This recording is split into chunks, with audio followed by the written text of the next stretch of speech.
ଥରେ ଗୋଟିଏ ଗାଁରେ କେଶବ ନାମରେ ଏକ ବ୍ୟକ୍ତି ତା ସ୍ତ୍ରୀ ଶାନ୍ତି ସହ ରହୁଥିଲା। ତାଙ୍କର ଦୁଇଟି ପୁଅ ଝିଅ ସୁଇଟି ଆଉ ଗୁଡୁ। କେଶବ ଗାଁର ଶେଷ ମୁଣ୍ଡରେ ଥିବା ନଦୀରେ ଡଙ୍ଗା ଚଲାଉଥିଲା। କେଶବ ବହୁତ ପରିଶ୍ରମ କଲେ ମଧ୍ୟ ତାକୁ ବହୁତ କମ୍ ଟଙ୍କା ମିଳୁଥିଲା, ଯାହାଫଳରେ ସେ ବହୁତ କଷ୍ଟରେ ତା ଘର ଚଳାଉଥିଲା।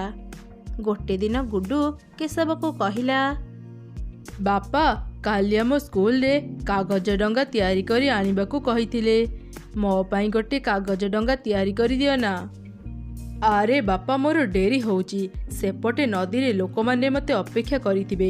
ଯା, ତୋ ମାଆକୁ କହିବୁ, ସେ ଡଙ୍ଗା ତିଆରି କରିଦେବ।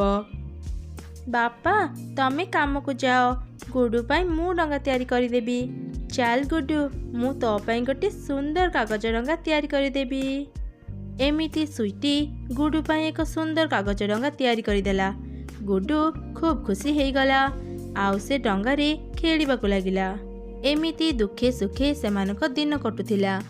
ଦିନେ ତାଙ୍କ ଗାଁକୁ ଏକ ଖେଳନା ବାଲା ଆସି ଖେଳନା ବିକ୍ରି କରୁଥିଲା। ଗୁଡୁର ସବୁ ସାଙ୍ଗ ତାଠୁ ଖେଳନା କିଣୁଥିଲେ। ଏମିତି ଦେଖି ଗୁଡୁ ତା ମା ପାଖକୁ ଗଲା, ଆଉ ତା ମାଆକୁ ଏକ ଖେଳନା କିଣିଦେବା ପାଇଁ କହିଲା। ମା, ମୋତେ ଗୋଟେ ଖେଳନା କିଣିଦିଅ ନା। ମୋ ସବୁ ସାଙ୍ଗ ଖେଳନା କିଣୁଛନ୍ତି। ବାବାରେ, ମୋ ପାଖରେ ଏବେ ଟଙ୍କା ନାହିଁ। ଚାଲ, ମୁଁ ତୋ ପାଇଁ ଗୋଟେ ମାଟିର ଖେଳନା ତିଆରି କରିଦେବି, ତୁ ଖେଳିବୁ।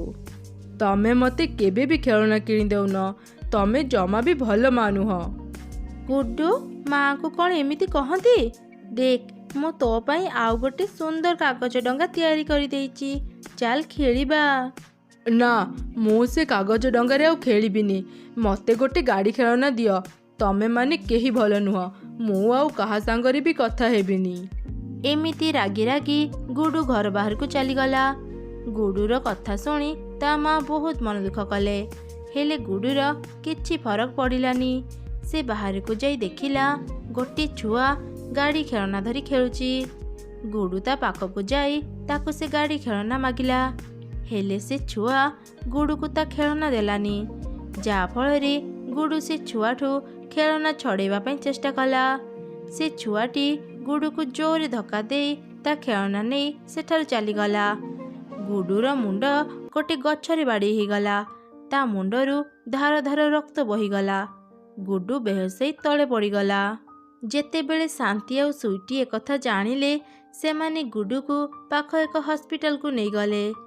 ସେପଟେ ସନ୍ଧ୍ୟାରେ କେଶବ ତା ଡଙ୍ଗାରେ ଲୋକମାନଙ୍କୁ ଛାଡ଼ି ଗାଁକୁ ଫେରୁଥିଲା। କେଶବ ମଝି ନଈରେ ପହଞ୍ଚିବା ପରେ ହଠାତ୍ ଜୋରରେ ବର୍ଷା ପବନ ଆରମ୍ଭ ହେଇଗଲା। କେଶବ ତା ଡଙ୍ଗାକୁ ନିୟନ୍ତ୍ରଣ କରିପାରିଲାନି। କେଶବର ଡଙ୍ଗା ଓଲଟି ଗଲା। ସେ ବି ନଦୀରେ ପଡ଼ିଗଲା। ତା ଡଙ୍ଗା ନଦୀରେ ବୁଡ଼ିଗଲା। କେଶବ ବହୁତ କଷ୍ଟରେ ନଦୀରୁ ପହଁରି କୂଳକୁ ଆସିଲା। କେଶବ ଡଙ୍ଗା ଚଲେଇ ତା ପରିବାର ଚଳାଉଥିଲା। ଡଙ୍ଗା ବିନା ଏବେ ସେ ଘର କେମିତି ଚଳେଇବ ଚିନ୍ତାରେ ପଡ଼ିଗଲା। ସେ ମନ ଦୁଃଖରେ ଘରକୁ ଫେରି ଆସିଲା।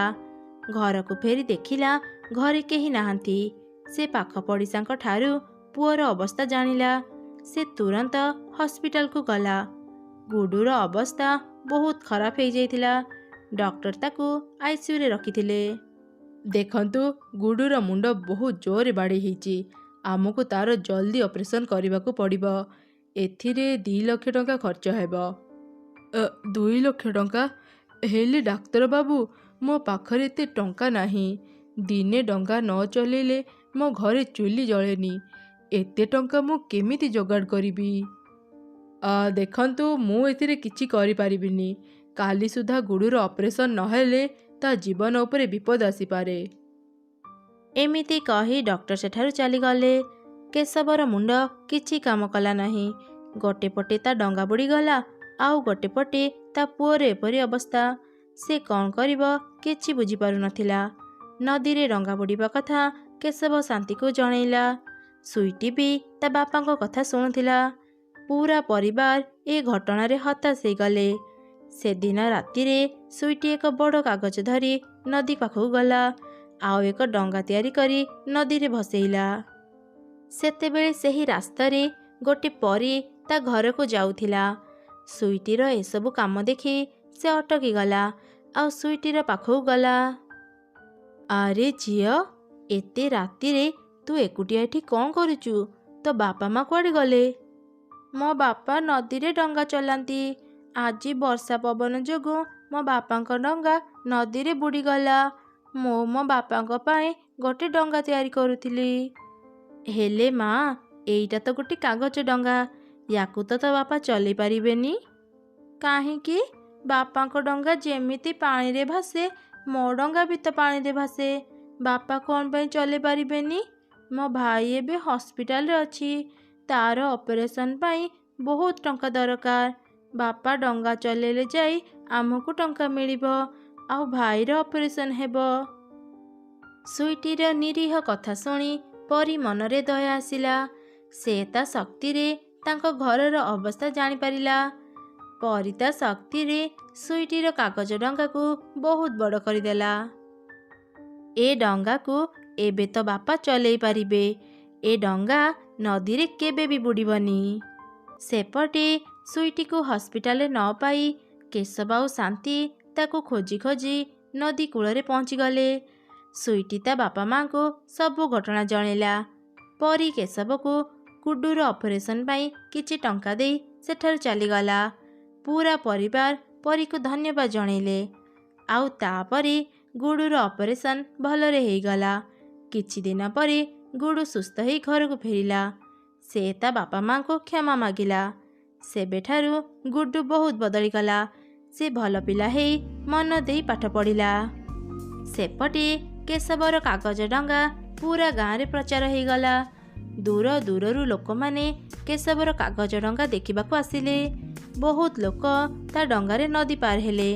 କାଗଜର ଡଙ୍ଗା ହେଇଥିବାରୁ ସେ ଡଙ୍ଗା ବହୁତ ଶୀଘ୍ର ଲୋକମାନଙ୍କୁ ଏପାରିରୁ ସେପାରି ନେଇଯାଉଥିଲା। ଧୀରେ ଧୀରେ କେଶବର ବହୁତ ଭଲ ରୋଜଗାର ହେଲା। ସେ ବହୁତ ଧନୀ ହେଇଗଲା। ଆଉ ତାଙ୍କର କୌଣସି ଜିନିଷରେ ଅଭାବ ରହିଲାନି।